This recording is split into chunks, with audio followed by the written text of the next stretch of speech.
everybody. I'm Steph. I'm Michael for realsies. For realsies.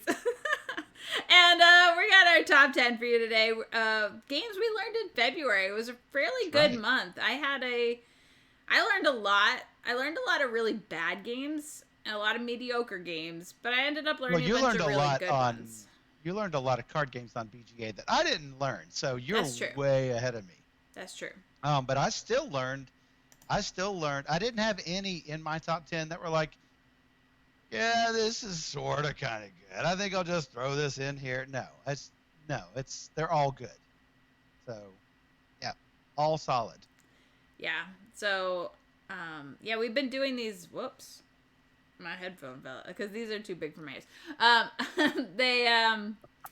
We've been doing these versus challenges on the stream, and so it gives us an opportunity to play some older favorites, and some of those Michael hasn't even learned before. So some of those might show up on this list, I'm guessing. They will likely show up.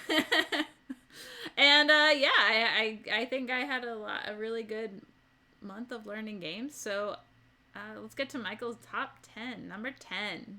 Michael's number 10, which I've already posted in the chat because I did alt return and it just did a return instead, and poof, it puts it right out there. Hey, my number 10 is Athenium Mystic Library. Oh, nice. So I think this barely missed your list. Yeah, I was just below. I think it was probably just below. Yeah. And yeah, it's a game where you collect books and put them into your library, and we're each trying to get our own color book next to each other somewhere in the shelves. You can draw things out of a bag and place extra books on your shelf or place candles on top of your bookshelves and fulfill different objectives that will change from turn to turn. And so you only have a limited amount of magic wands which you use to fulfill those objectives. And it really works. A lot of different things that you can do in this game. I really enjoy the multi-use cards, and I think I would probably like this better with 3 players instead of 2, because a lot of times the multi-use card. So when I play a card, I'm going to get something for myself, something for my partner to the left, and something for the partner to the right. And a lot of times, the stuff that those 2 people, what they're getting together is more than what I'm getting for myself. Well, in 2-player game, Steph is getting both my left and right partner thing. So a lot of times I'll be giving her something that's better than what you're getting. As good or better than what I'm getting. So I think I'll even like this better with more players. It does work with 2 players, but I think it's probably best with 3 as people agree on BGG. So plays from 2 to 5 players from Renegade Game Studio, currently with a 7.6 average rating, and also available from the Geek Game Shop for $45. So check it out. Yeah, I think it's a fairly good game. It just missed my list because I'm not sure how much replay there is without it feeling fairly similar to the last game you play. I like the challenge of trying to arrange your books and everything. I think that's fun. I'm happy to play it again. I just I'm not sure. It's not let's play this right now. Let's play. I agree, and that's why it's at my number 10 spot and not my number 5 spot. I mean, I really like the drafting. I mean, I love drafting. I mean, that's one of my favorite mechanics. So I really like that too, and I think that there are a lot of good things happening in the game. Yeah. Miniature Market has it for 36 supposedly. So. Yep, 9 in stock. So hey, it's available. I love Miniature Market. I love cool stuff. Cool stuff is a good place to buy from. For those of you who don't know where to get some of these deals, and you know what, Amazon with the free shipping is a great place to get games from. So it's true. Who was the online retailer we just used? For something Geek Nerd was it the Nerds? Was it? Isn't there Game Nerds? Game Nerds, isn't it? Didn't we order from there? Yeah, Game NERDZ Nerd.com. So yeah, we they had some did. good prices and some good deals. They had some good prices as well. I believe I made an order from them. So yeah. Anyway, for those of you who don't know where to get some of these games at a really good deal, and a lot of these you can get at the Geek Game Shop as well, which is brand new. Things get shipped straight from the middleman. So yeah. All right. The distributor. That's what I'm trying to say. All right, you're number 10. My number 10 is The Key, Sabotage at Lucky Llama Land. And so what's interesting about this game is that it's a deduction game, and it's part of a series. So we played this game specifically is a level 1 difficulty, and then there are others in the series are like level 2, level 3, and each box of each game, you'll probably get around 9 keys or 9 cases to solve. So we played the red one, obviously. And so basically you have this huge stack of cards like this big. It's like, no, it's not, I don't know, but it's a lot. And they splatter them everywhere. They get strewn about, and they're just, and you're playing this game. You're trying to find red, like the red square on these cards that will give you a clue for what you're trying to figure out. So you have a suspect, like you have a perpetrator, you have the weapon, and you have the incident where it happens. And you're trying to find each individual 3. And the date. And the date. So you're trying to find out all these 3 things each of these 4 things on each of the 3 days. And so you're trying to find these specific clues based on these card backs. And so you definitely want to find a red one because it's going to be a red key because that's the case you're doing. And they will tell you 2 things on the back of the card. At the back. That will give you a clue as to what the front side of the card will have. Yeah. So if you're looking for like information on the weapon, it might show you like a little picture of the weapon, like a generic picture, so you know you're going to learn something about a weapon that happened in this case. And it might not be the one you want, but it might be the one you want. And so all these numbers have like a value on it. And then whoever can solve the case, get the right code, you'll have a value for how many cards you've used and all these different things. And the lower amount of value will be better. And so it's an interesting deduction game. And now I think there's just like one minor problem that I had with the game, which is one of the piece of evidence that you can find is a photo, and it's really unclear how those photos are supposed to be used. And I think you can really be misled with that kind of information. And that's the exact thing that soured it for me, because my photo could have been interpreted from 2 different places with the exact same lineup. And you're like, oh no, that's actually behind. It's like little. It's not a 3D photo. And I don't know how big these rides are on this virtual map that we've got. I'm like, no, that's ridiculous. So I get why you were soured on that, and that's fine. You don't have to use the photos. I don't think you could go for other clues and stuff. But that is correct. You can. But I also don't need to play this game again. So when I play it again, it will probably be on the stream during solo day. Submit your channel points now. So this is actually a game that would not work on stream with 2 players, because I'm looking at things in secret. Steph is looking at things in secret, and we don't want to reveal any information. In solo mode, it's perfect for the stream because you guys can deduce everything that's gone on, and you're trying to keep your number of clues to a minimum in order to get high numbers of points. Yep. And so, I think it'd be a good one to stream with the solo mode with everybody, talking it out with me, and it could be fun. Yep, I think it'd be fantastic. Yeah. And I think it's a clever game. I just think that, just that one feature was kind of the lower feature. That was so otherwise I like the mechanics of what you're doing, and you take your bet on the 2 card versus a 4 card, which will give you a lot of information, or you're trying not to take the same information that you already know. So yeah, I think it's not, but it's not the person who finishes first, it's the person who does it more precisely. Yes. So if you are the first to finish, you can take your lowest value clue of which they are values 2 through 4, and you can discard it. But here's the thing. I didn't even get the right answer because of the picture. I mean, I had everything all figured out, so I'm like, I'm done. And no, it was not the right answer.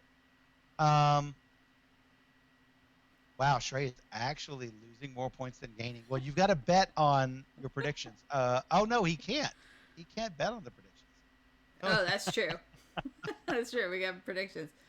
So you might be pricing these too high, Steph.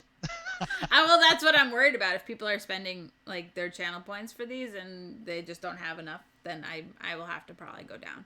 But like Shrey said, he's got 93,000 channel points. That's still a lot. That's still a lot. That's a lot. So, but I think this is a lot like Clue meets logic puzzles. And while I like logic puzzles, it's like, they say it's either. There was one clue I got that said it's either the power drill on March 3rd or the Clippers on March 9th. And I'm like, if it can't be one, it must be the other. And I think I like that portion of it. You have to find another clue. The thing I don't like is you can easily get a clue that's like something you already know on one side or the other, either the date or the weapon, and it's useless to you. So that's fair. Yeah, you need to be the most efficient, but you might end up drawing 3 or 4 high, even low value clues. If you draw 3 2s and you know that information already, yeah, you tried to fix it and it shook. Mistakes. The doctor said or more streams. Actually, that might actually end up happening because that might happen. If Michael and I get into Pathfinder, we might just keep streaming whenever we are. We're just gonna stream. We're playing Pathfinder. Let's stream. We're probably gonna go all the way through that Pathfinder adventure if you guys want to see how the whole thing plays out. And I think it's a lot of fun. So. And it's not really spoilers because it's not like. Right. I mean, because I have played several of the box sets multiple times, and even if you remember the villain that's in there, it's gonna play out differently. It's gonna play out differently because you're gonna have different other cards in there. Yeah, sure, the villains are the same. Yeah, sure, the henchmen are the same. But are you playing it with a different player count? That adds more locations or fewer locations.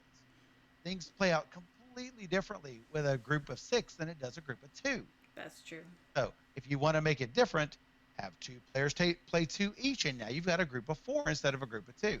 So it's very different each way you play. So there's no legacy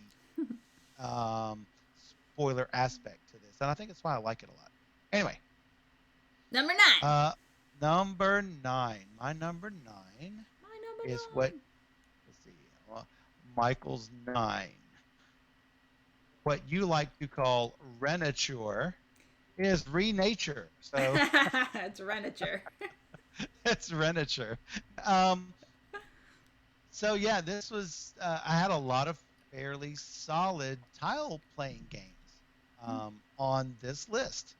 And so this one made my number 9, where you are trying to fill in these areas with grass and bushes and trees and huge trees, and trying to gain dominance in certain areas of each area on the board. And the larger the area, the more points you're probably going to get. If you close an area with your little domino animal tiles, which you love the domino animal tiles.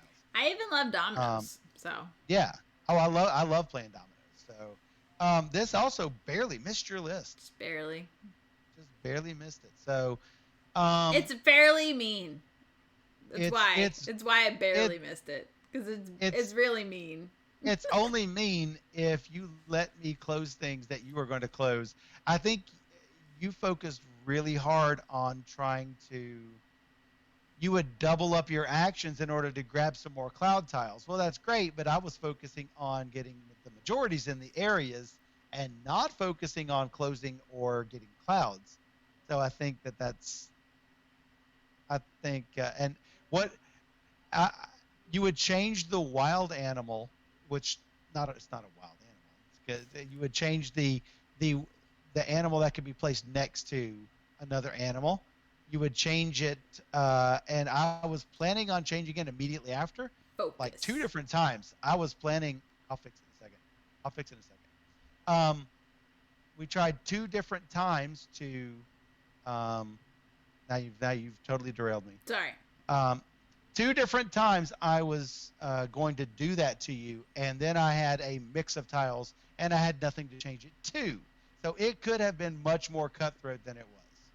So let me turn off video, turn on video, and that will always refocus this thing. I don't know what is up, why it loses focus like that on a camera with autofocus. It's ridiculous. It's ridiculous.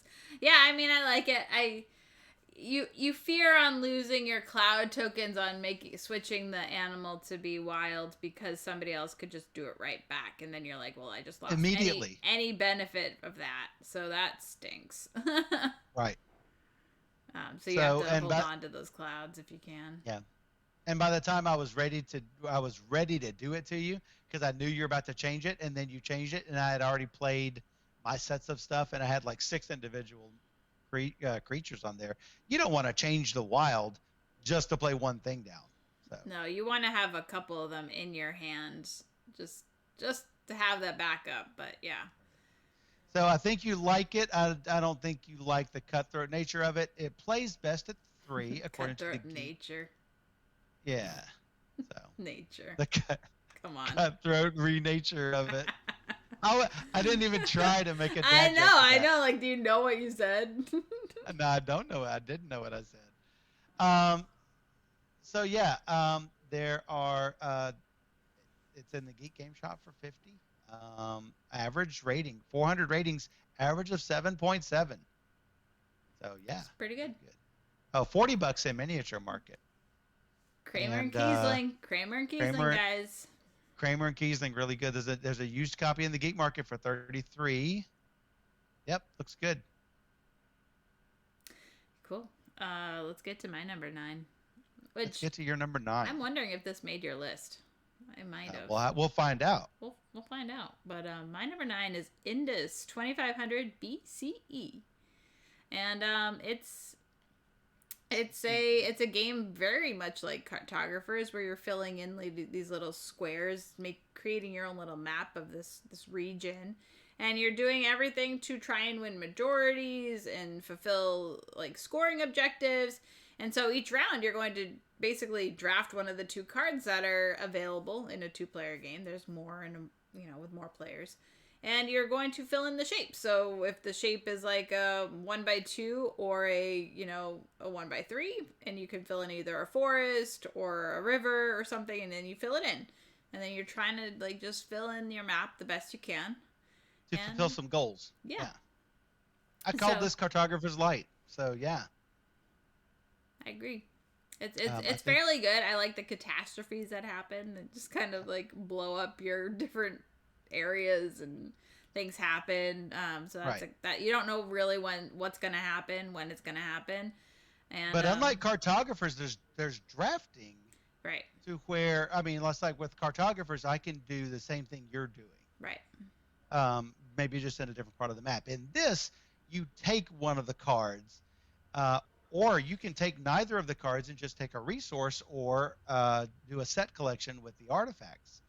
And I think that sets it apart from Cartographers, where I think you can have both, and it would be worth getting both.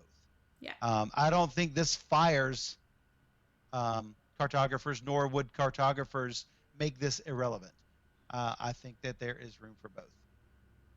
Agreed.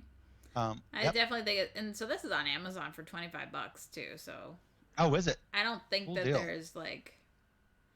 There's no like big like money commitment to trying this game. So, your video went. Okay. No, I know. I did it on purpose. Okay. So you keep talking. I don't Yeah. have to. Yeah. Okay. Well, that's so I just it's available. It's not like it's not available. So From Dice Toy Labs, 18 ratings. So there's not a lot of ratings, but it's got an 8.1 average. That's fairly good. yeah. So, and it doesn't look like a bunch of fake ratings either. 4 10s, 2 9s, 7 8s, 3 7s, a 6 and a 5. So yeah, I liked it. So Yeah. Cool.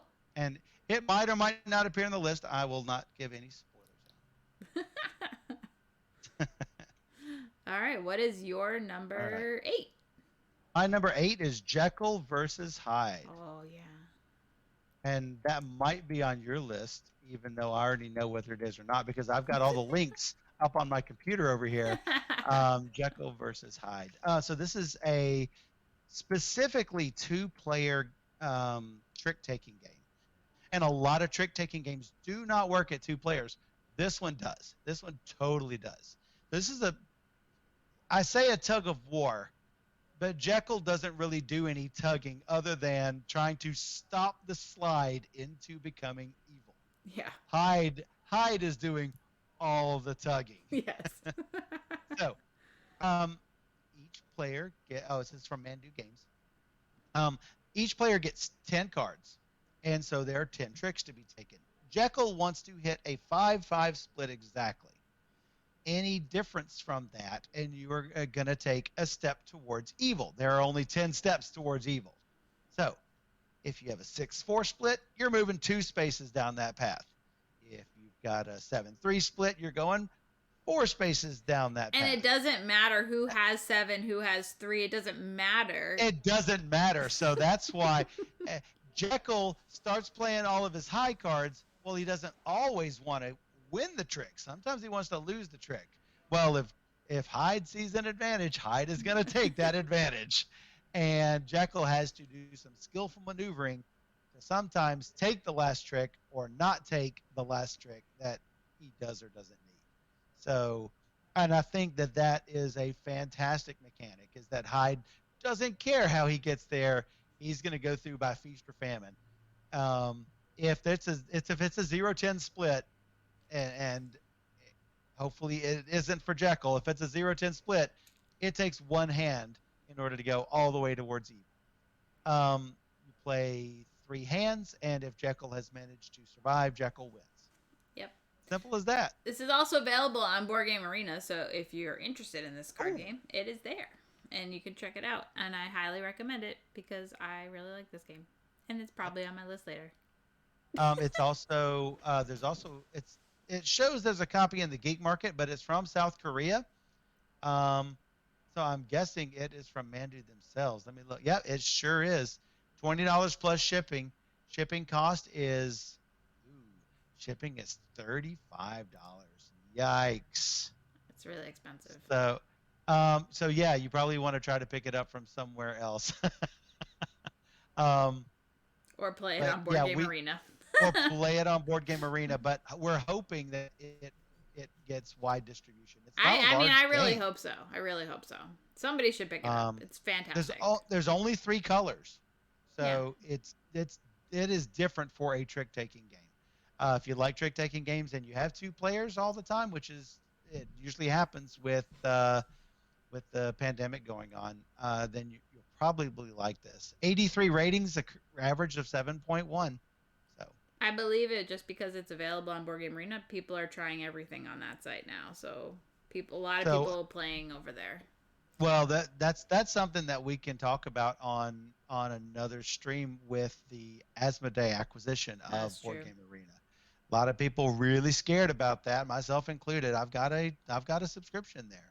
So, everyone's worried, are these small publishers like Mandu, are they basically giving Asmodee money,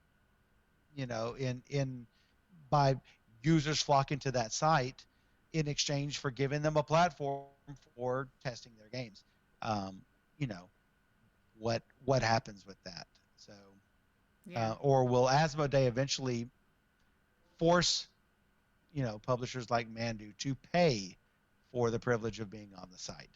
We're all worried about things So, Yeah. or kick them off entirely. Yeah. That would be worse. So, But also, is it in Mandu's best interest to be well, supplying the game? that's my point. Right. Does Mandu decide that, hey, I'm basically giving Asmodee a new revenue stream? Yeah. Is it worth the trade off? Maybe. Yes Maybe not. and no. Yeah, it's hard to say. Hard to say. All right, your My number number 8 eight. is Holy Festival of Colors. This was Um, my number 11 game. So spoiler alert, oh, it was right off the list. it was barely off the list. Such a gorgeous game, such a gorgeous cover. I always say it, but Floodgate really does board game covers well. Sagrada, Bosque, now, the Holy Festival of Colors, so good. But aside from that, which I obviously love all the colors, it's a really interesting, like, abstract game with a 3-level tier. And so you have different levels of playing field. And so as the game progresses, you're going to try and move up these different levels and throw your different color splotches on them, because the lower they are, the fewer points you'll get. The higher they are, you'll get more points. So you're trying to get your splotches. But the thing is, all of the splotches will fall. So if you just somehow manage to go straight up, there's not going to be any, like, platform for the colors to stick to. So the only way it stays at the top is if there's a color directly below it in that space. So Right, because if you throw something on the 3, it's going to drop. If there's nothing below it, it drops to the 2. If there's nothing below that, it drops to the 1. Yep. So, yep. and you're scoring the least points on the lowest level. So you don't want to do that. Right. And so there's different scoring objectives and rules that you can incorporate using, like, these different cards that you put into play at the beginning of the game. So there's a huge deck of these cards, and so you're only going to use 2 or maybe 3 of them each game, and that will offer up one new rule and a few new ways to score. So I think that's also really good. It makes the game feel different from game to game. I also think it'll be really different with more players. I think it's going to be a lot, like, crazy. It's going to be so crazy with more players. Because right now the 2-player board is pretty open. I can do what I want. I can, figure out how to play my tokens, and yeah, it's good. And so I'm like, with 4 players, it's gonna be like, free for all, crazy. I think it will be a lot better with 3 and 4 players, because you can only place you can only play a card to place the tokens where there is nothing already there. Otherwise, you've got to go. Maybe you've got to go. Move to a tile that already has color there. You know what happens? You're accidentally going to get that color on yourself, which gives that other player points. So I think that the strategy would indeed change with 3 and 4 players. You would probably try aiming at the other people more to get points, because you're not going to have as many tokens on the board. Yeah. So I think that's a good plan. And so I think it would totally change it with more players. Now, that's not to say it's bad with 2. I think it's great with 2. Matter of fact, I was telling Steph, I've got 12 top games on my list, and this is one of them that barely missed. But it probably could have gone anywhere in this batch here. I struggled with whether to put Holy or Athenium or Renature, or Jekyll versus Hyde on there. So, and it barely made the list. I barely missed the list. So, yeah. This is one of the few abstracts I actually enjoy playing. So, totally worth. Yeah, it's easy to learn, and it's quick, and it doesn't outstay its welcome, because there is a set number of rounds. There is a set number. If you run out of tokens, you're done. If you run out of cards, you're done. So it's gonna happen really, not too long. It's gonna happen. And it doesn't stop the game for everybody else. No. Everybody else keeps going. So don't just try to do that as a strategy. The game that doesn't trigger game end, that triggers game end for you. So 132 ratings, average 7.5, and you can get it on Geek Market for $32. So there you have it. Floodgate Games. Very high quality stuff, by the way. I like it. I like we had a damaged layer, but it was easy enough to fix just by it got miscut and so it didn't cut the corner in order to put the little platforms on the side. So we just cut it and put it in there. Um, Still, all the rest of everything, all the tokens are nice and chunky, nice and solid. So I liked what they had. The even the standard player figures um, are, I think they're as nice as the deluxe figures. Wouldn't you agree? Yeah, they look. I like them both, but I like the one with color because Oh, Steph, somebody painted a they're set. You need to see their this. figures are they really awesome. Um, see if that goes. See if you can see that. It's like, do you trust Michael? Yes. Do you trust Mike? Oh my god, it's so good. I love that. What do you mean? I'm an admin. Why cannot? I'm a moderator. Why can I not post it? No, you can. It's just when I click it, it's like, do you trust this person? Oh, They look look at those. so good. I love that snake. Snake, And those are snake. the deluxe figures are not painted. But looks like somebody has painted them. They look really good. The elephant looks They look great. really The good. tiger looks great. The peacock looks great. So they did a good job. I They did. agree. Yeah. But yeah, the goal is to get color all over everything, and so yeah. But the big chunky figures are great too. I like them. I like them all. It's great. Yeah. And the insert, great. Oh yeah, the inserts are great. Yeah. I forgot to mention the inserts. Those are really solid. All right. So that brings us to your number 7. My number 7 is Indus 2500 Oh, BCE. Yes, it did make the list, I thought it might. and we've definitely already talked about it. So, yep, definitely a cartographer's light, and definitely think it is worthy of your consideration. So, uh, Steph knows flipping rights and rolling rights. Steph knows drafting. So if she says it's a good game, you could probably bet it's a good game. It was funny because we had the publisher, we had them join us while we were playing on the stream, and he's like, "Wow, having the color just really makes it so much more fun. Like you have to have color, so You we're have to using have color. markers, and it's Yeah, fun." because they give you black and white, and you can just do a little black and white. No, it's Oh, Cabbage King, Cabbage King. nice. Yeah, hooray! I bought this because of your playthrough. That's He awesome. says that's great.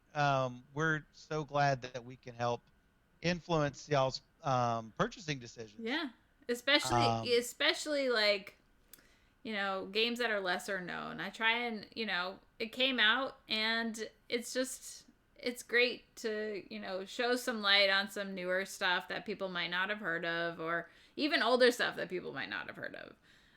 So that's exciting. yep. Speaking of influencing purchasing decisions, High Noon is about to fund. So if you guys went and funded it, shame on you. Shame on you. It's terrible. I'm like, what are you saying? So yeah. There's Doomlings also. That's on Kickstarter right now. Doomlings was really cute. Doomlings. That Yeah. that one, if you're gonna support something on Kickstarter, that one's a better game. It will not show up on the list. Why? Because we have already played Doomlings Oh yeah, before. we already played it, so it's not on our Um, list. However, yeah, if you guys want to support something on Kickstarter, hold on, I'm trying to bring up a link here for you. Trying to avoid pasting all of the extra stuff on here. Yeah, there's other ones like I think Faux Diamonds is supposed to be hitting Kickstarter soon, and The Loop is hitting Kickstarter soon. Ooh, Doomlings is at 70,000 of a 10,000 goal. It's fairly. 1,079 backers and 29 days to go. So, let me. That's a really cute card game. I mean, it is. I'm trying to think, there were other Kickstarters that were hitting or just hit. I forget. Here is Doomlings. I don't follow Kickstarter as much as I used to. Should, because that's how you get review copies. Yeah. I That's don't how like. you know a guy who knows a guy. I like playing games that are finished versus prototypes, and for many reasons. But Yeah. So mostly questions have been answered and asked. And when you play a prototype for the first time, there's no comments in the BGG forum. So if we have problems or questions, we literally have to go to the designer. We have to go to the designer or publisher about it. So that's fine. It's just we usually have a bunch of questions.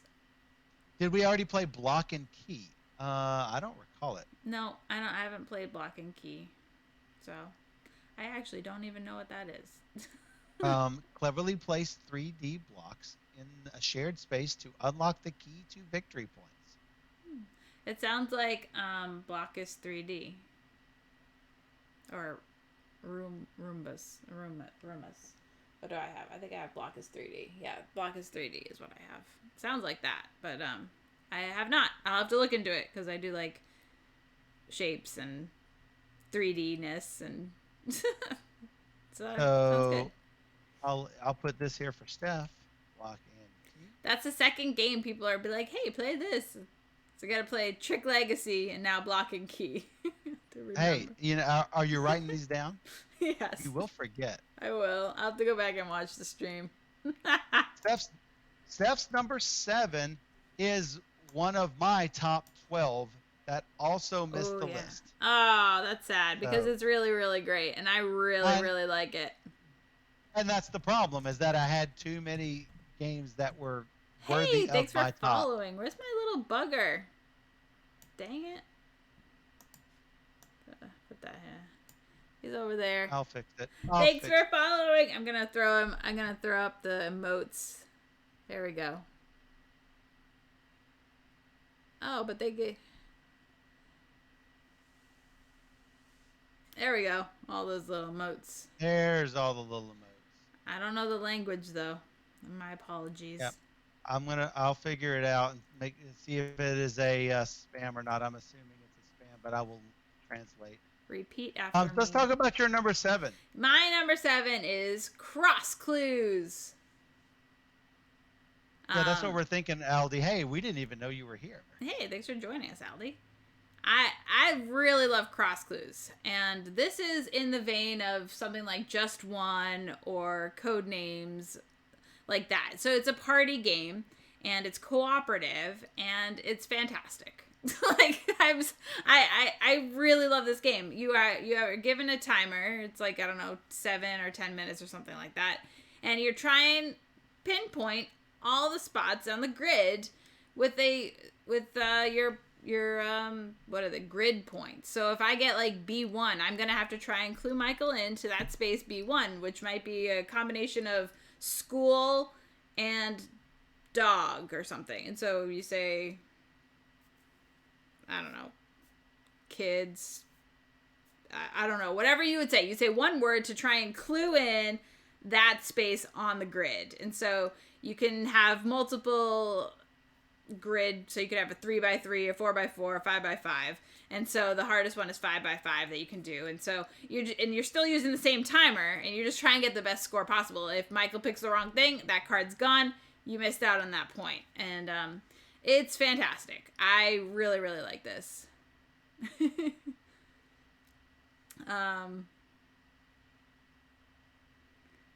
Okay, I don't know what's going on in the chat, but this game is I'm asking a question, actually. Okay. So, wow. Okay. Anyway, so Cross Clues is... Steph. Yes. Steph, pay attention. Did the message disappear? I can't tell from this side. No. I can't block from here. You have to block from the... You'll probably have to... I'm trying to, Rodayan. I can't do it. I cannot do it from this side. Okay. I can do it if I'm there. I can't do it from where I am. Okay. Need me to come down and do it, Steph? I'm trying. Not do it. I don't know what's going on. It's not...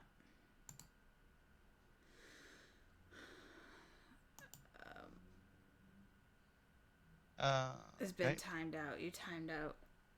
And so, yeah, now the message been deleted. Good to go. Oh, well. I don't know what that was all about. But Cross Clues is really fantastic. So if you haven't played it and you are looking for fun party games, I think this is a really good one. Like Michael said, just missed his list. That means he liked it enough to consider it for his list. Aldi says absolutely. He loves Cross Clues. And yay! I think with a little bit of practice, we will get better at it. And I think if you feel that the number of words that is included is not enough, which I think it is, but if you think it's not enough, you could put any of your code names versions in there and increase your just use whatever, make up your own.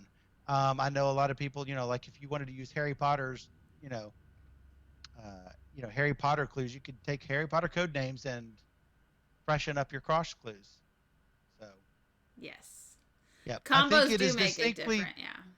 Yeah, I think it's distinct enough from code names so that you could have both. So I agree. It's definitely there's room for both.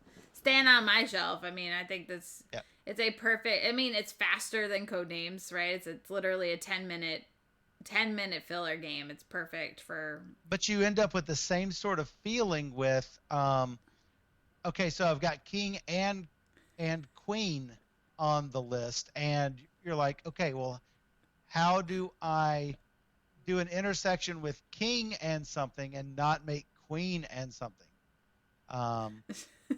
Shrey says to ramp up the difficulty, you can play on stream with everyone watching. So yeah, like yes. Oh yeah, king and armor versus stone and armor, and then she says Arthur, and I'm like, oh, King Arthur, yeah, boom. No, it was stone and armor, and I'm like, no. I should have said Excalibur. But you're under the pressure of the timer. And to be fair, a lot of the clues I was giving, chat was getting, so it might not be me as the issue. It might be. Maybe it might be you. You don't know. Anyway, it's so good. I really like it. And I look forward to whenever game days start back up and like we can just have filler games like this and just play with whoever. Who said Michael could caffeinate? That's right. There we go. Oh, you don't use a timer when you play. Okay, that's interesting. Michael says Michael can caffeinate. Oh my goodness. I've got 80,000 points. Yes, you should probably use them on the versus challenges. I know, because the versus challenges are for the viewers, not for me. That's true. Well, I could contribute to the solo challenge because that's not me playing that's solo. not you. So you could do the solo challenge. I could do the solo. We got the versus challenges going on right now. If you have extra channel points you want to throw towards the channel, the monthly challenges or the weekly challenges, by all means, do that. So, what is your number 6? My number 6 is Pandemic Reign of Cthulhu. Oh, yeah, that just barely missed my list too, I think. I think that was your number 11. I think that was my number 11. I think it was your number 11 from Z-Man Games. And if you don't know what Pandemic is, then what are you watching this stream for? You need to go find out. Play Pandemic. Play Pandemic. Figure out whether you like this or not. Now, Steph originally played Pandemic. She's like, whatever. Then she played some of the variants, and she's like, you know what? This is pretty good. The variants definitely boost it. So I definitely like that. With Reign of Cthulhu, instead of having viruses all over the board, you've got cultists and Yog-Shoggoths all over the board. The cultists basically act as the virus. And the Yog-Shoggoths are just trying to get to a gate and cause more great old ones to emerge.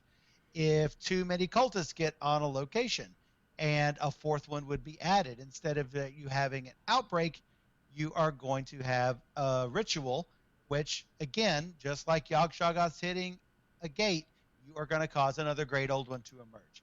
And every great old one that comes out is going to cause more cultists to pop out, which is going to eventually cause Cthulhu to be summoned, and the game will be. There's actually many ways to die.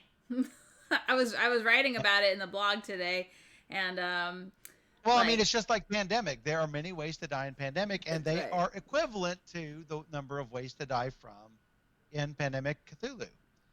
Everybody, if all of the investigators are insane, you lose. And it's really easy to go insane. Yep. So, and we're like, okay, which one is like the medic, which will go around curing things? Well, the hunter is a lot like the medic because he's hunting the cultists.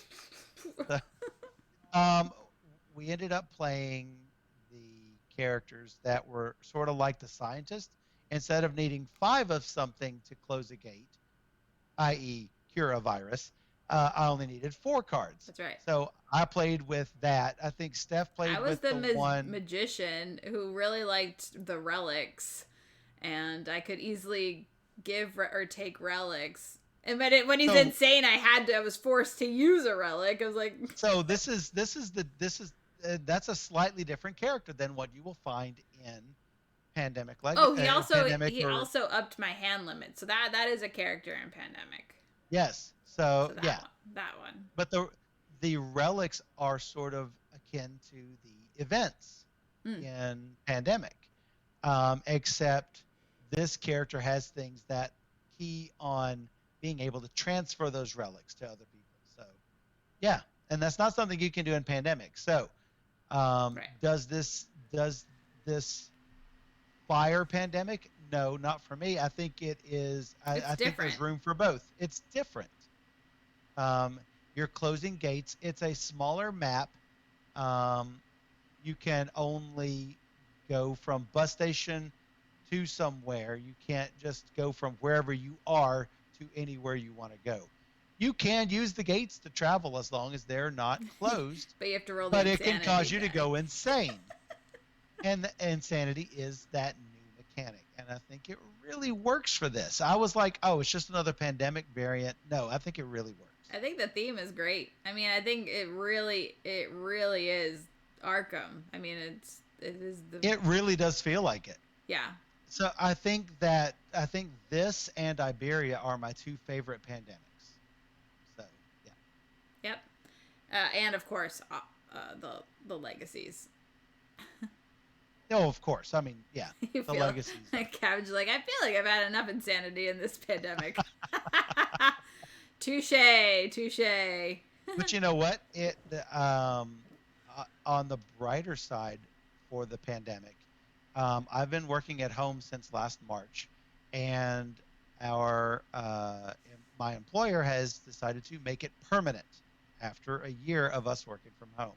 They are going to downsize the office, and we have been given the option of working from home full time. And so, yes, no more commute. Thank you, Lord. Oh yes, it's so good. It literally sucked an hour out of my day, each direction. So 2 hours lost every day.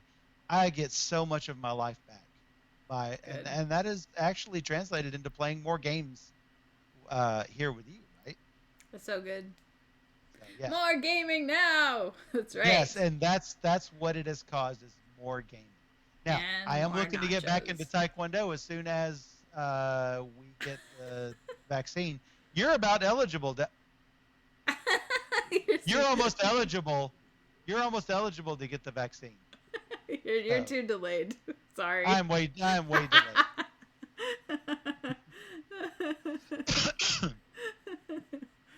That's funny. Okay, where are we? Yeah. I was saying that I'd like to get back to Taekwondo as soon as I get the vaccine under my belt, and you're about to get it. Yes. Hopefully in the next coming weeks. You're in the next batch that's about to open up. That's good. Game 6. All right. Is that where we are? No. Steph's 6. It is Steph's 6. My 6. Yes. Mystery, Rummy, Jekyll, and Hyde. And that won't be on my list because he's already played it. Yeah, we've been playing a bunch of the Mystery Rummy games. I think we have a couple more left, or one left, or something. One that you don't have. But no, I've got it. I've got Alcatraz. Okay. Yep. So I don't have Bonnie versus Clyde. Yeah, that's the one. Unnumbered one. And I don't have Wyatt Earp. So definitely want the Bonnie and Clyde because that's a great theme also. But Jekyll and Hyde, obviously, fantastic theme. So good. And Mystery Room 4, barely missed your list. Probably more Yes, like Al number 14. Capone. It has a feature I'm not too fond of, but but that might be on your list because I think you learned it, didn't you? It did not make my list. It was outside the top 12. Okay.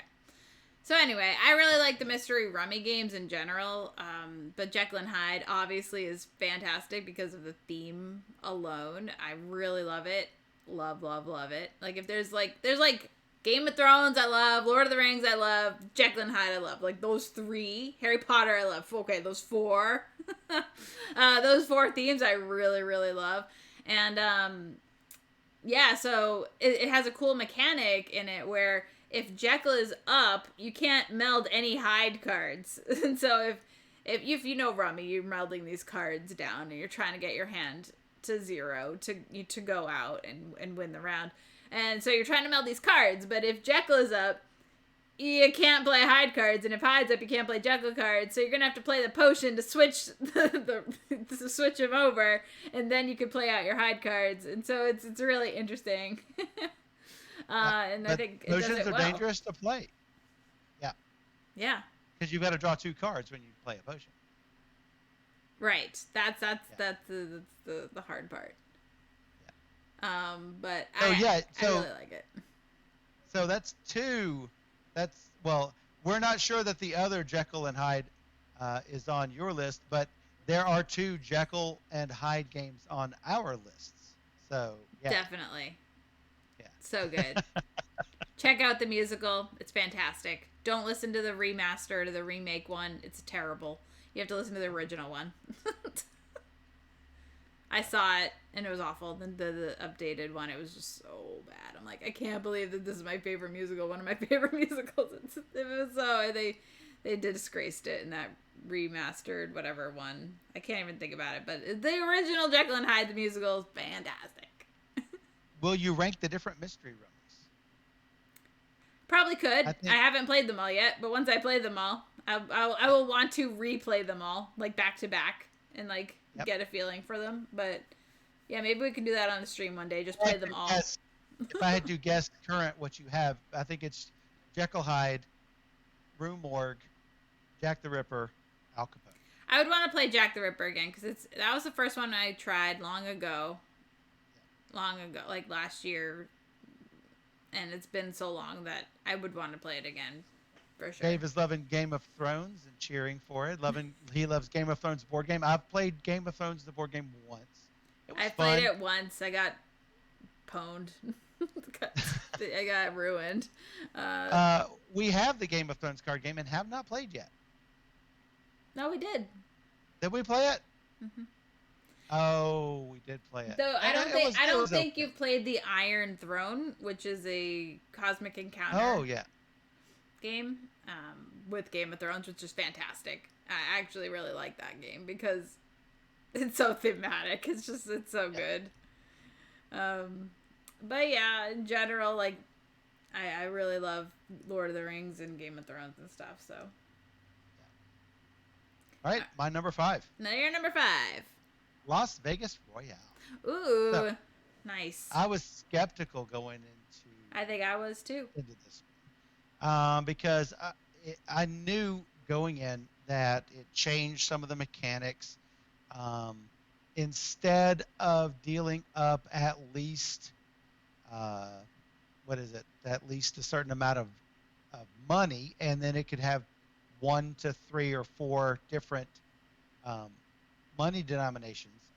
You always do 2, and they are rated. They're paired up from lowest pair to highest pair. So I was like, they all have 2. That takes away some strategy. And then they changed the rule with the neutral die, where the neutral dice are all rolled ahead of time and not played strategically by each player. So I was like, I don't know about that one either. But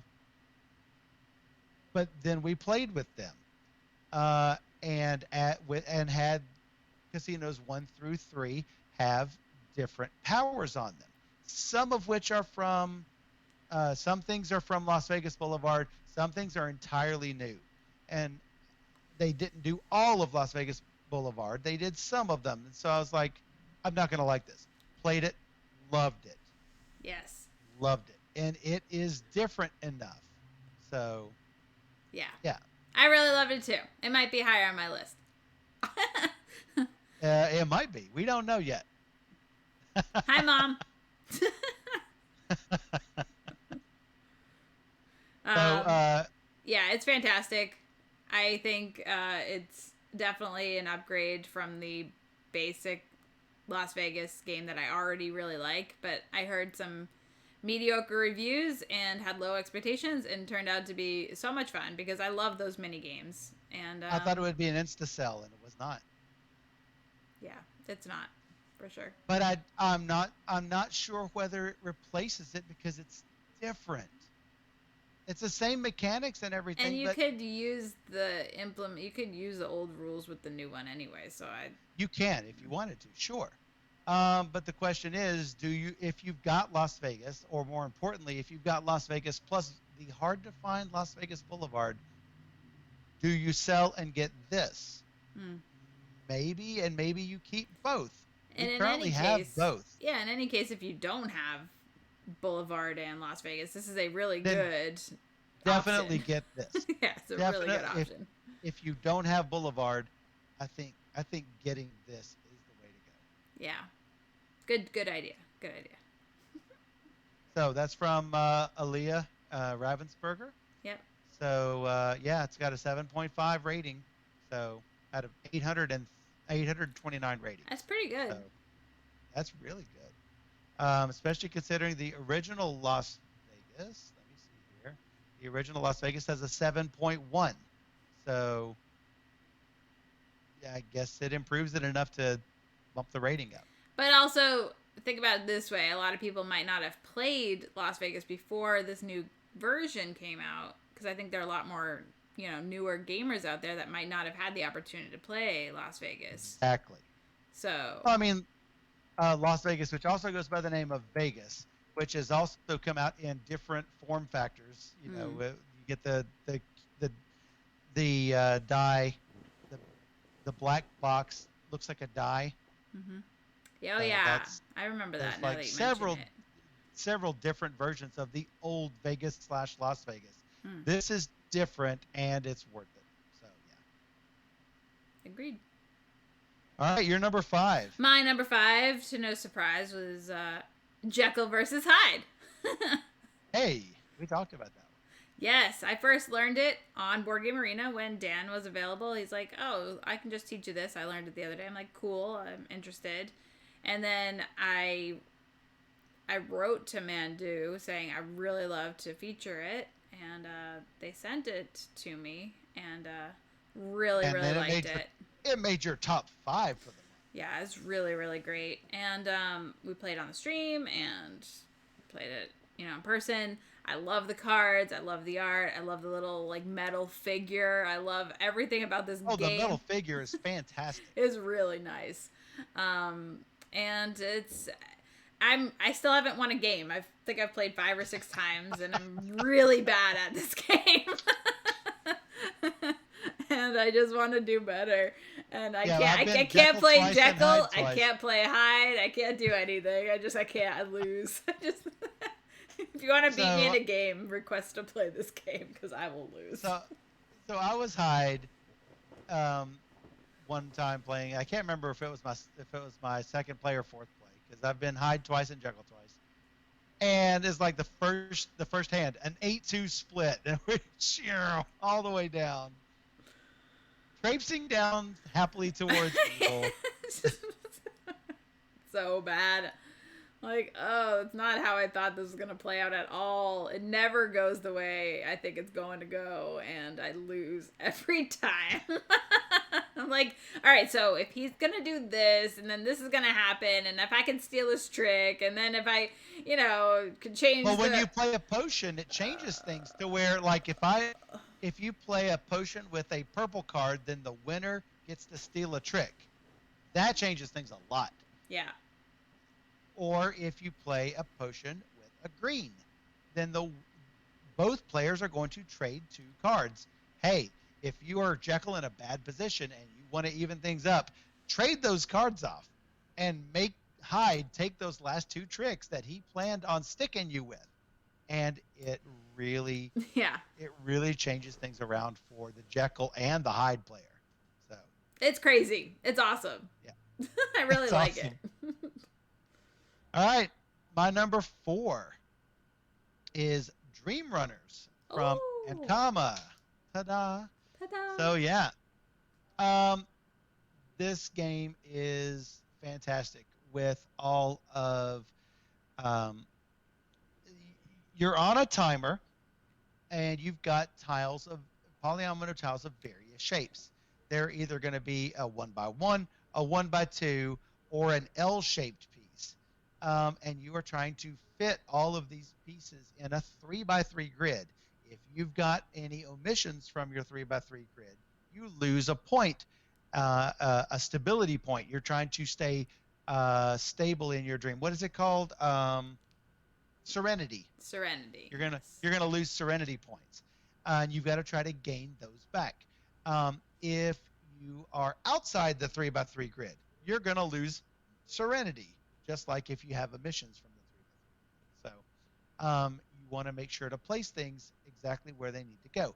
Why do you place things in the 3x3 grid? Well, if you've got a grab icon, then you are going to take whatever treasure is on this 3x3 card that is played for the whole table. So Steph and I are both trying to get things from the 3x3 grid. If there is a monster there, that is going to disrupt your serenity, unless you use your handshake icon. You're dispelling the illusion by just doing that. So if you don't know how to get rid of an illusion, and if you don't have any salt or iron around, this is what you do. You shake your hand like this, and it gets rid of the illusion. So there's your supernatural reference instead of a Firefly reference or a Seinfeld reference. But yeah, you're trying to collect sets of different colored dream tokens. There are blue and white and green and orange. And when you make a set, then that's going to advance you up this track. And that's how you get the majority of your points. You'll also get points for staying high on the Serenity track.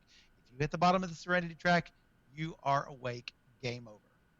So as time goes on, you can purchase more of those polyomino tiles, and gives you many more options to be able to collect, or in some cases, double collect from a space. There are also spaces where it is basically top player picks the first thing, second player picks one. We sort of draft, and you draft the things that are on that space. So a lot of different things going on. I know you love polyomino games.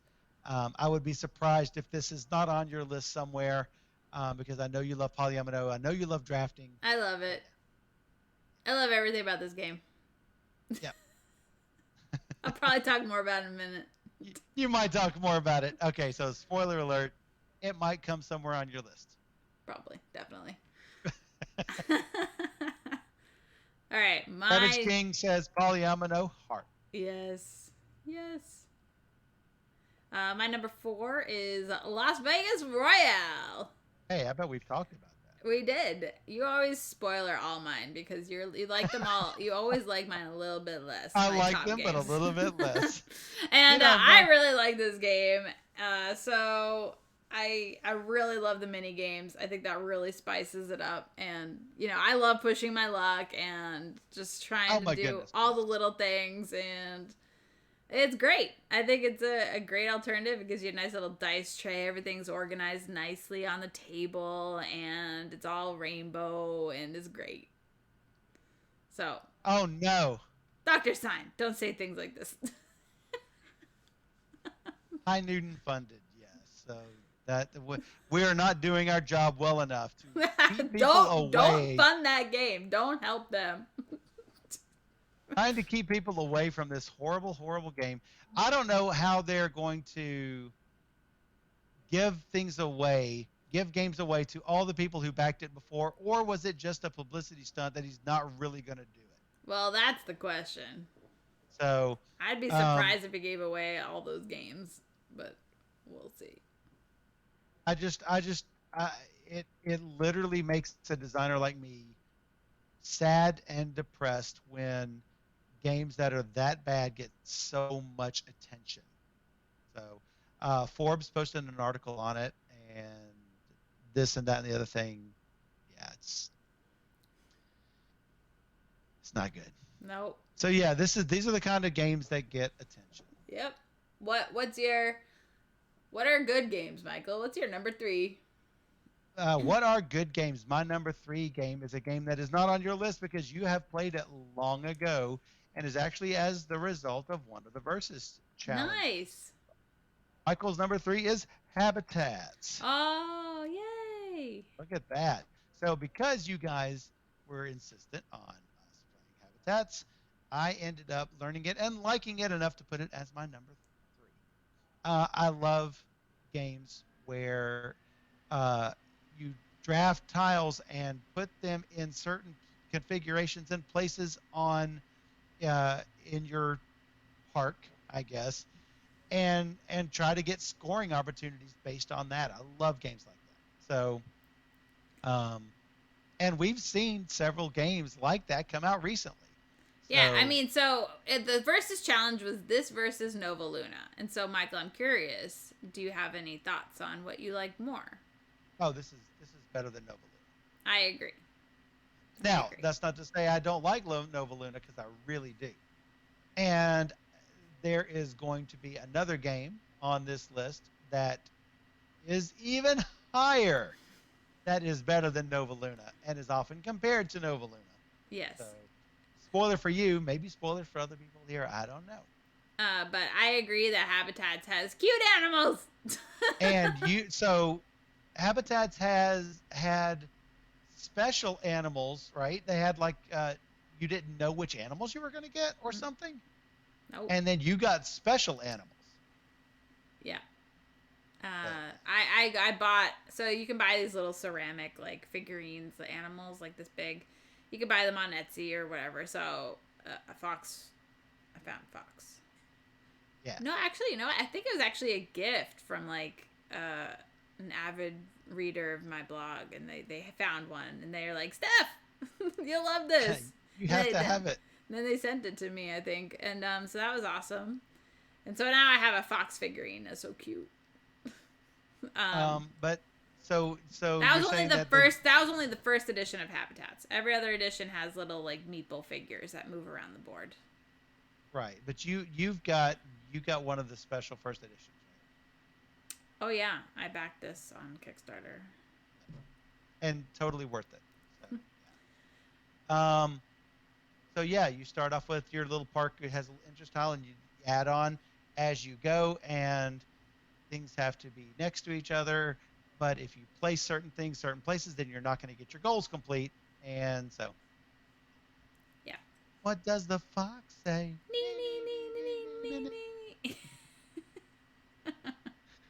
So yeah, definitely worth checking out Habitats. I knew you'd probably like it. Yeah, I knew you would like it because you like Nova Luna. And I'm like, right. It's one that you should play. It came out several years ago. I mean, it's not that old, but it came out before. 2016. There you 2016 by Quali. Yep. It's a Quali game. And people should play it. 7.4 average rating. 1,200 people, can't be wrong. So what's that compared to Nova Luna, though? I think Nova Luna is higher just because it's hit more people. It's seen more play. This is re-implemented by Nova Luna. I disagree. I don't think it's a re-implementation. I think agree. It's similar, but I don't think it's a re-implementation at all.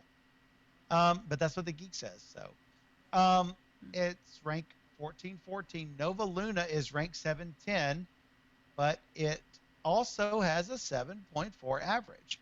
It's just that Nova Luna has twice as many ratings. And Yep. that's what happens. That's what happens. It's because it's new and a lot more gamers are out there playing the new stuff and not necessarily playing older title, like older, quote unquote older, like Habitats. Just to illustrate how much difference it makes on the rankings. The same 7.4 with twice as many ratings puts Nova Luna at a 710 versus a 1414 for Habitats. Warehouse 13, my own game, which has a 7.3 average rating, is ranked 6777. So, and it had a higher rating before, and it was ranked further down the list, like, started off with a 9,000, 10,000 ranking. It's weird. But the ratings are very heavily weighted towards how many ratings are and not how good they are. Right. So there's Cabbage King says Spiel des Jahres nod 2 for Nova Luna, so that. Oh. And Shrey said Nova Luna also had a much wider distribution, which that's fair. Yep. I think Habitats went to Kickstarter 3 times or something, so it's not like it hasn't been available because Kickstarter. I mean, there's been options, but not everybody does Kickstarter, and that's the easiest way to get a quality game is through his Kickstarters. And he usually has multiple options at the bottom of each of his Kickstarters saying, would you like to purchase these add-on games that I have for sale? So that's how you can get more games from Quali. Nobody picked it up for distribution over the States, so it's not easier to get, but it's not impossible to get either.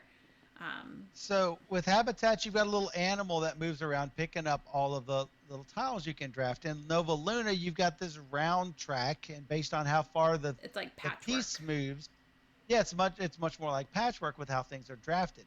And then all you are doing is trying to abstract match up all of the colors. So I don't see the re-implementation part there. Yeah. It's true.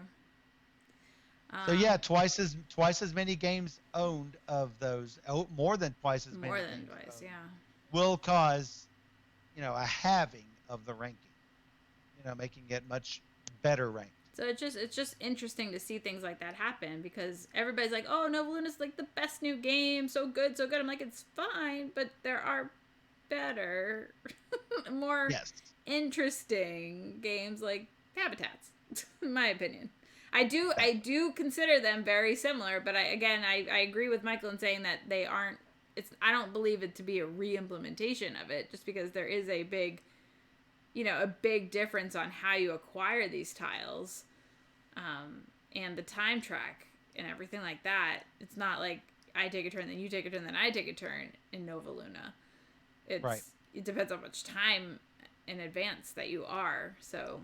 Right. It is different, and it feels very different. But I do think the way the tiles are placed and everything is obviously the same. Totally worth owning both. But I liked Habitats. And I definitely liked Habitats more, but I would not get rid of Nova Luna. Yeah. Anyway, your number 3. My number 3 is Sherlock the Butler, and this is part of the Sherlock Files Volume Number 3, which is what I've played it from. But GDM Games, they put out the individual Sherlock games, and then Indie has partnered with them to put out the Sherlock Files, which is like a 3-case in 1 box game. And this is actually one of those. It's one of those. Sherlock Files Volume 3. Yes. I will also put that one up here. Let me find it. But specifically the one I'm talking about is the Butler, because I do think I rate every Sherlock game that I play, just because they are all different. They're all unique cases, and like 4th of July was by far like the worst, which is not highly rated. But in general, the Sherlock games I find really, really good. And this was one of the really good ones, the Butler. Yes, and did the Butler do it? Maybe you'll have to find out for yourself. Yeah, it's a case-by-case game, and it's It's really good. So Michael and I were able to talk it out fairly well and figure out mostly what happened. And it's fun experience, and it doesn't overstay its welcome like many other detective games that we've played recently. So. And we were able to mostly figure things out. I think where we end up going wrong is we accidentally sometimes Play the wrong cards. play cards that we think are relevant and they are not, because they could be relevant. It could be at the time when you play them. You just don't know. You especially played, and the ones where we got burnt on were cards that we played early. So you gain points by answering questions correctly. You lose points by playing cards that are not relevant to the case. So there are 10 questions that are asked at the end of each, and so you can earn a maximum of 20 points for the 10 questions, and you lose 1 point per irrelevant card. Now, in my opinion, 2 of the cards that I played that were irrelevant to this case, I would say are relevant because they eliminate wrong information. We know that these people were not involved because of certain places they were at certain times. I think that's relevant, but whatever. Yeah. So I enjoy the Sherlock Files game. It did not make my list, but I do enjoy playing them. Yeah, me too. I do. I really like them. Well, of course, because it's number 3 on your list. Of course you. Well, it's because I rate basically the Sherlock games an 8 generally, unless it's really bad. I always really enjoy playing it. So, I'm excited that there's continuing making them because I will continue enjoying playing them. Yeah, I believe they've got up to volume 4. Yes. Lots of little adventures there, and I am drawn to play more of these, where I'm not as much drawn to play more of the exit or unlock. Oh yeah, no, I like because this way more than the exit games. Yeah, but I think that I don't think they try to get too cutesy like a lot of the escape puzzles are trying to get, and I'm not liking the way most of them are headed. I think they get lazy with their puzzles, and or just we've seen it before. A lot of the things that they introduce in the Sherlock games, I think they're a little bit different, and I think the Sherlock ones rely much more on the story, whereas the escapes are you wouldn't even need to know the story. You just puzzle it and you're done. Puzzle done. Right. So yeah. Anyway. Definitely worth looking into for the Sherlocks. Play them. Yep, and they're not expensive. Mm-mm. Grab the 3 packs from Indie and have fun with them. And they can be the good thing about these, as opposed to the unlocks and escapes. These don't try to force you to cut a card or bend a card so that you can't resell it. These are totally resettable and replayable. Not replayable by the same people, but you could sell them off or give them away to people, and they would enjoy them. Yeah. Agreed. Oh yeah. My number 2. Your number 2 is Sagani. Hey, that's my number 2. Hey, you know what? I'm going to go ahead and put that on there as well. Yeah, regifting is totally cool. We have passed on tons of different games to people. Say, hey, we think you'll like this. Yeah, absolutely. So Sagani, remember when I said that there were other tile games on my list that do sort of the same thing? Sagani, I think, is even a little bit better than Habitats. Oh my god, I love it. I agree with you. I think it is also a little bit better than Habitats. Even with 4 players, it can be a little rough because it's just like you don't know like what tiles. You can't really plan for anything. It's kind of like you have to see what's available on your turn and then you get what you get. But yeah, it's good. It's really good. Cabbage King says sacrilege, but James says Sagani is my number one. Wow, So of yeah, all time? Out of that's curiosity, out of fantastic. all time. But I've been really enjoying it, and I think it works really well. It scales well because you're just aiming for different number of points. But what Michael and I really like about this game are the different arrows. So if an arrow's pointing up and to the right or up and to the left, however you're looking at me, but Yeah, they're like diagonals. Yeah, it's diagonal, and so as long as you can see that color tile in the line or line of sight, as far out as you as can far go. as you can go, you're gonna complete the condition. So you just need to match the color with that line. If it's pointing this way, you gotta put a tile of that color in that line. So it does it really well compared to habitats where you have to have a grouping or a collection of blue tiles to make the requirement of 3 blue. You're gonna need 3 blue tiles touching each other and or at adjacent spaces. So yeah, I mean, I think what it's doing is really great. That's why I like it. Just new to James this year, top 20 all time easily. Nice. That's awesome. I love the drafting element. I really enjoy the balance between. All right, this is a difficult tile to complete. It's going to be worth more points, but it's going to consume more of your little discs. You've got on a 10 tile, which is the most difficult. There's 4 arrows always. Well, you're going to lose 4 discs until you complete that tile. So I think, and sometimes you have no choice but to go all in and do these 10 tiles because that's all that's left for you to draft. Yep. And if those arrows go bad directions, you might just be stuck with it and lose those 4 discs for the rest of your game. So I think the discs really add the discs and the fact that you can go as far as you want in a direction to complete the objectives. I think that makes it all the better. It opens up new combos Yeah. that the others don't have. It's really good. Now, again, does this fire the other games? No, I don't think it does. They're all very I different, I think think. they're all different enough. Shrey says he prefers Habitats over Sagani and Nova Luna. I think I prefer them. Well, obviously Sagani and then Habitats and then Nova Luna under that. So, Same for me. but I don't think I should get rid of any of those Right. because I have the other ones. Right.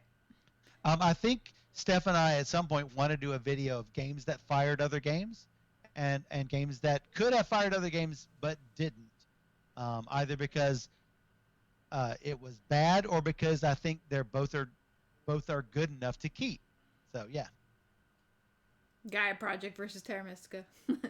I think that is worthy of discussion on a video like that. So yeah, So so yeah. yeah. We both You know love what? Sagani.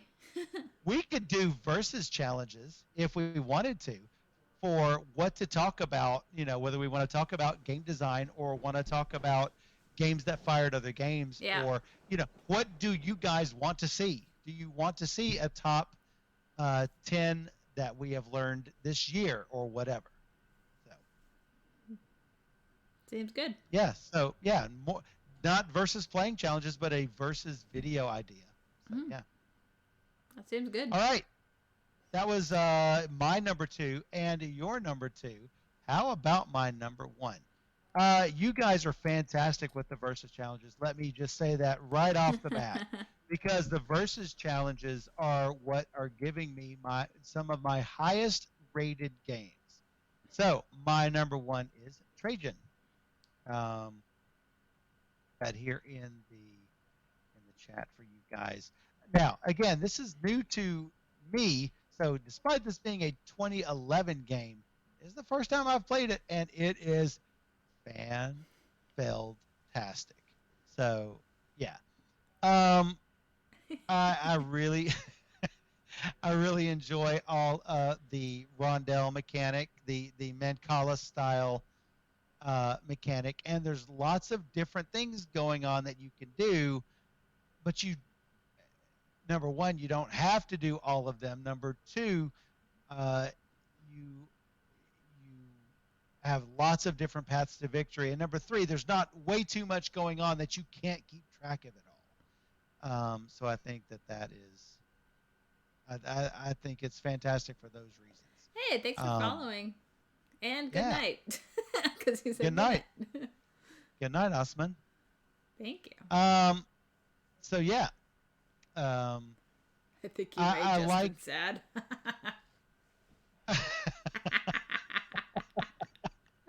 Because he does not like Feld. I have not played nearly enough Feld titles.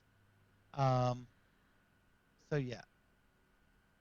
I like that based on how many of those cylinders you move, the game will progress quickly or slowly. And I think there's a couple of times that Steph said no when I moved six or seven discs around, cutting the game off very quickly. Oh, from Turkey. Oh, hey, Osman's from Turkey. Yeah, nice. So that's why it's night there. Yeah. Yes. So yeah, we got some friends from Turkey. Yeah. So very cool. Welcome to the stream. So, but yeah, there's lots of different bonuses that can be gotten. There's lots of different set collection elements, whether you are collecting sets of goods or sets of construction tiles, or trying to fulfill your bonus end game goals. Lots of different ways to score points. Love it, love it, love it, love it. Yes, it's so good. I'm glad we were. So I'm trying to pick versus challenges to have games that you haven't really played that might that people love, right? So people love Trajan. Right. People have loved it for a while. And so I'm trying to put up good things, but I also don't want to like overwhelm me with euros. So I'm gonna try and keep switching it up a little bit, like right. Yeah, have some light fun games and some Euro games and some Dex games. But that's what we also try to do with the monthly challenge. Right. Hey, we're going to show you co-ops. Hey, we're going to show you dexterity. We're going to show you solo. And then that way, if it's things that you guys enjoy, we will do more of it. Because this stream is for you guys. We can play games anytime we want. We do these streams for you guys. Yeah. So, but it's fun. We know it's you fun guys interacting enjoy it. And talking with everybody and having fun here. I think Rodayan is leaving, so good night to you as well. Unless he's just saying good night to Osman. It could be. If you are leaving Rodayan, then thanks for joining us on the stream. Yes. That leaves us with my number one. Yep, I'm typing it in right now. My number one is... I spoil yours all the time. All the time. You're just like, you don't like them as much as I like them, but mine is Dream Runners. Hands down. I had so much fun playing this one, the few games that we got to play. And that's why you didn't want to say too much, because... I know. It's really, really, really great. It's really great. We had fun on the stream, and somebody even commented, just play it again right now. Like, so it even streams well because people could see that we're enjoying it. We're having fun with the puzzle that we're playing. There's like, I don't know, 6 rounds or something that you're flipping over and you're trying like defend against the nightmares and collect the loot. And I'm just so bad. I'm like, I'm gonna do so fast, and then I'm gonna get the bonus coin for flipping over the timer, and I never do. Michael gets it every time. I'm like, come on. I'm like, I'm not fast enough to like put together my little puzzle. I just want to make sure I get everything I want. That's the thing. And yeah. But that doesn't necessarily guarantee you a win. That's the catch, is that if I do it quickly but poorly, then it's going to, and you do it slow. Even if you don't get the bonus, you can still have a well-designed 3x3 grid, and bam, you can end up winning. I always had my 3x3 grid perfect because I had the right tiles and they were in the right places. Everything you ended up great for you. But you ended up getting more treasures. It's true. Because you took bigger risks and you did the double grabs on some of the really powerful spaces. Yeah. And so that kept you in it a little bit longer, I think. So yeah, I mean, it's really great. I mean, so the speed and puzzly element of this game is it's a lot of fun, and Yeah, it's a definite keeper for me. Ankama always has these really innovative and different takes on their games that they put out. So I've always enjoyed playing games from Ankama because of that. And You know what's even better? what? Miniature Market has it for $19. What? So worth it. Yes. It's so worth it. Yes. $19 on Miniature Yes, Market. it's fantastic, and it's easy to learn, easy to get into. People will like it. There are no US copies in the Geek Market, but Miniature Market has it for 19. Well, there you go. 20 plus in stock. Go grab it. I mean, It's really good. That's totally worth $20. I would have been all over that if I didn't already have a copy. Link, please. Link, please. Link, please, for the Miniature Market one coming up. It's really Coming good. up. I mean, so some of the I don't know the referral ages on it, but I'm thinking kids can easily play this one. It says ages 8 and higher. Community says 6 and higher. There you go. So if you want to support the Geek Game Shop, because if you love what BGG does, the Geek Game Shop has it for 30. So still, if 30 is MSRP, that's not bad. Like that's if 30 is MSRP, yeah, and MSRP on Dream Runners, it says it's $29.99. So yeah. Because I can think of other $30 games that, maybe shouldn't be $30 games. Like, right. So that's pretty good, and I've had a lot of fun with that. And Mike was on Michael's list too, so we both really enjoyed that one. Yeah, that was super high on my list. I think it was 4. I learned 42 games last month, so I don't know. I mean, I'd have to count up mine. Yeah, no, I learned 40. I think it was 41, but And I think you learned more because of the I'm like, Dan, teach me games, and then Dan learned a bunch of rules on BGA and wherever we played, and we played a ton of new games, throwaway games just to learn them on BGA. So yeah, we did that. I think I learned 9 games one night, one Saturday night. We're like, what's next? Okay, exactly. That was that bad night. So yes. Oh, good night, Dan. Good night. Thanks for sticking around, hanging out with us. Thanks, Dr. Sign. Good list as always. Thank you, Dr. Sign. Yeah. So that's all we got today for the top 10s, and 8, 9, 10, 11. it's so nice of you to sacrifice so much time to test the BGA games for us all. That's right, and there's still so many I have yet to play. I just want Tishu to get into beta form so we can start playing Tishu on there. I love Tishu. Here, I said it right. Tishu. There you go. I'm actually counting. Oh, okay. Got it. 17, 18, 19, 20, Time 21, 22. I got a little bit left, Derek, so I'm good to go. I can caffeinate. 23, 24. So good. Yes, Tishu is on BGA, but it's in alpha format, and I don't really have many alpha friends who have that status, so I can't really play it. There are other sites to play Tishu, but it would just be better to have it on Board Game Arena just because reasons. Carnegie. 35. I might have as many as you. You also learned a bunch. 36, 37. Already got that. I don't remember. 38. No, that's March. 37. I got 37 new ones. That's pretty good. What did we play that I knew that 10. you did not know? That's what I want to know. Things that you had already played. Mm-hmm. Because we played a bunch of dexterity games, right? For the dexterity night. And so, yeah. I knew all those, and you learned a bunch of those. I learned a bunch of those. That's where you got the numbers. They are fine dexterity games, but that's not like, oh, yeah, we got to play this. Oh, Riff Raff is highly rated. That would have made my top 10. It did not make my top 10. It did not. It was fun, but it did not. Doesn't know what's fun. So, Go Cuckoo. It was a fun game, but it did not make my top 10. Um, Dragon's Breath. It was cute, did not make my top 10. Clask. It was fun, did not make my top 10. Clask should be higher on your list. The Clask is so fun. Well, I mean, I can only fit so many on the list. That's true. That's true. What would you take off my list? I don't know. You know, when I say that things barely missed my list, people might go, "Oh yeah, it must be trashy." No, not at all. Yeah. It means, I mean, it barely missed my list.